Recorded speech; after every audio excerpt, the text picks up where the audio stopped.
Everything that you do in your life is to simply feel open to your experience. Feel open to the energy in your experience. You want to feel present and connected to your direct experience. That's why you eat tasty food.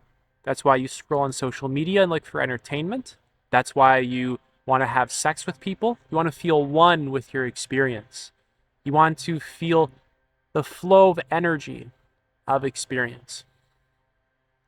And life is going to challenge your ability to just feel open to your experience. Life is going to challenge your ability to remain open to your experience. It's going to poke you in a lot of your trigger points that are going to make you reactively close down. And it's your job to just notice all the ways in which you close down to experience. And then when you're ready, start to just open back up. Your trigger points are naturally going to be brought out simply as you live life. The parts where you're rigid and inflexible, that's naturally going to be brought out as you just go about living. Things like hate, war, violence, rejection, hate, the brutal aspects of life, grief, loss, rejection. Did I mention rejection? It's all going to close you down. I can keep going on about a list of experiences that will most likely close you down. You hear the bad news on TV, it closes you down. Something doesn't go your way, it closes you down. You feel confused, closes you down. Something surprises you, it closes you down. And again, it's your job to just remain attentive to how you close down, then open back up. Because essentially what's going on when we're stuck in states of closure is we're stuck in typically many years of just an emotional reaction. Like an emotional reaction happens and it lasts years. Essentially, there's some kind of pain in us, right? Some kind of trigger point. Life is able to poke it, and then we want to just protect and close and kind of just avoid that pain. Just avoid feeling our pain. So our body, our overall system, organizes itself in such a way so that we don't have to experience that pain. It uses all sorts of coping mechanisms, addictions, bad habits, to just get away from that experience. And what I'm saying in this video is to just investigate, right, how you're doing that. Investigate the ways in which you're closing to experience repeatedly. And instead of just getting stuck in these reactive cycles, you're learning to kind of just become conscious and then just open up again.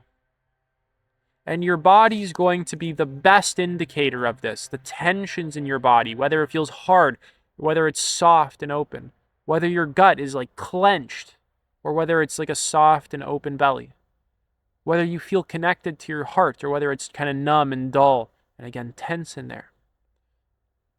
Your body's always going to reflect this to you very well because your body's highly intelligent. So life is going to challenge you to remain present, to remain centered. It's going to challenge your ability to just be open to the energy in the moment and be able to feel the energy in the moment rather than avoiding it, rather than trying to push it away, rather than fighting against it, rather than always trying to control it. Just this open surrender to life. And that's that. So life is really just going to bring out your traumas, your closures, your fears, your avoidance. It's going to basically bring out all these difficult aspects of yourself.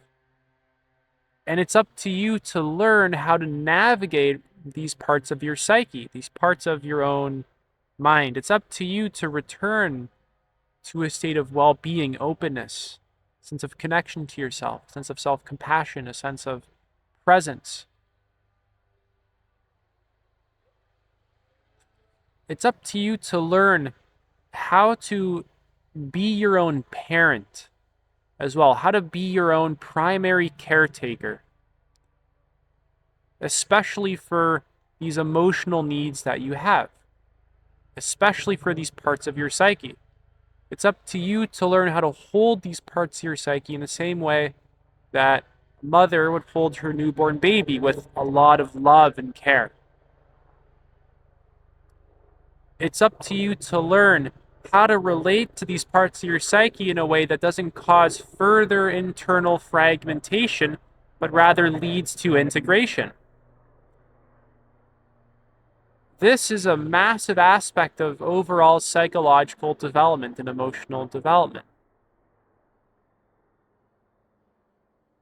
It's just learning to incorporate all these parts of your psyche and return them back into your sense of self rather than being so disassociated.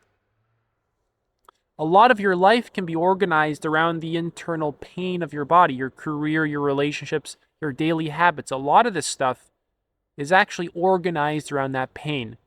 And all this stuff is going to trigger it. And as you process it, a lot of patterns that don't serve you just naturally get let go of.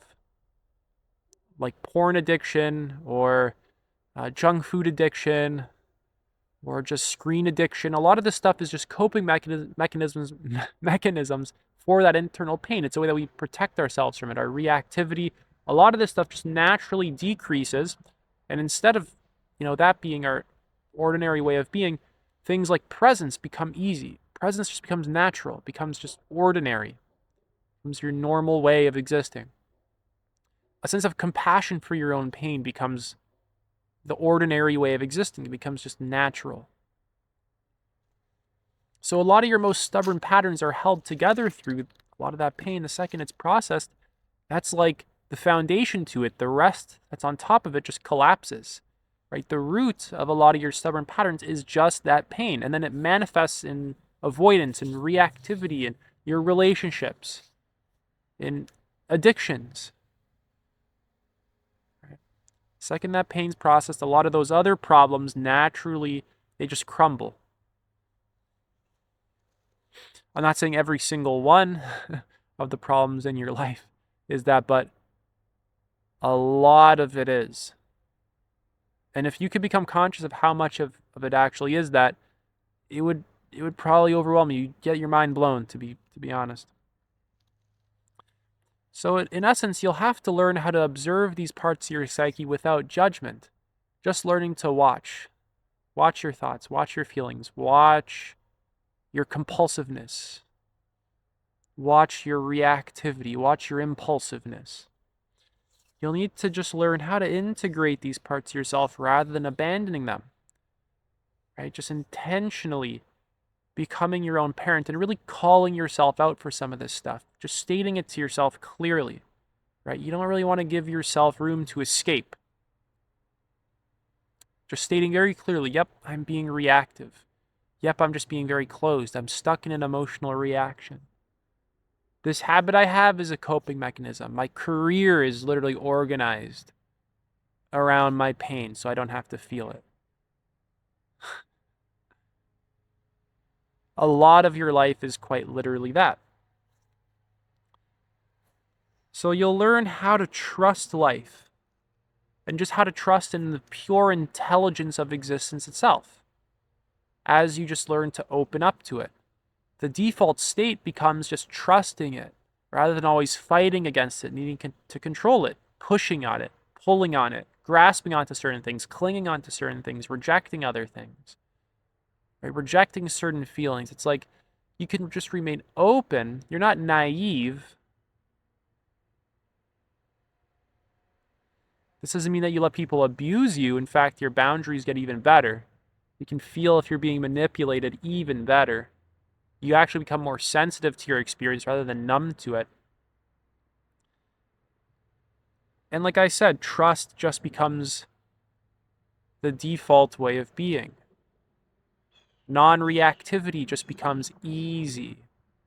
Because when you really look into why do you get so reactive, why do you get so triggered, what you'll find is just a core wound existing inside of the body that happened most likely many years ago that's just never been thoroughly examined and felt, right? You have to connect to the sensations in the body. You have to be in your body in order to really process it, right? Really befriend your body, befriend your nervous system. You'll have to learn to essentially love all the parts of you that you hate. And this is going to make you very resilient. This is going to really allow you to just move with life rather than always fighting against it, rather than always pushing against it. Because again, if we're looking at why you always push and fight against life, why can't you just surrender to it and be open? Again, you'll notice that it's just these subtle emotional reactions, this desire to control, this avoidance of internal pain. This is like the core of what's actually driving this. And once we can really begin to thoroughly investigate this and just simply process it, a lot of the things that were built on those patterns, right, they crumble. And instead, a lot of authenticity can emerge. A deeper sense of an ability to connect to yourself and other people begins to emerge. A deeper spiritual connection to the present experience just naturally emerges. Connection to the environment, your surroundings, your immediate surroundings right now, that begins to emerge. Because a lot of these tensions in the body, in the soft tissues, actually create perceptual filters that distort our perception of reality. They make us feel like we're this hard, rigid self. And then we project that onto the world, and as we open up, we feel more fluid. We feel that the energy of the moment is very fluid, and that reality is not this fixed, static, unchanging thing, but it's very dynamic and in this constant state of flux. So that's it for this video. If you're interested in working with me one-to-one, you can apply to do so. Link is in the pinned comment. Take it easy.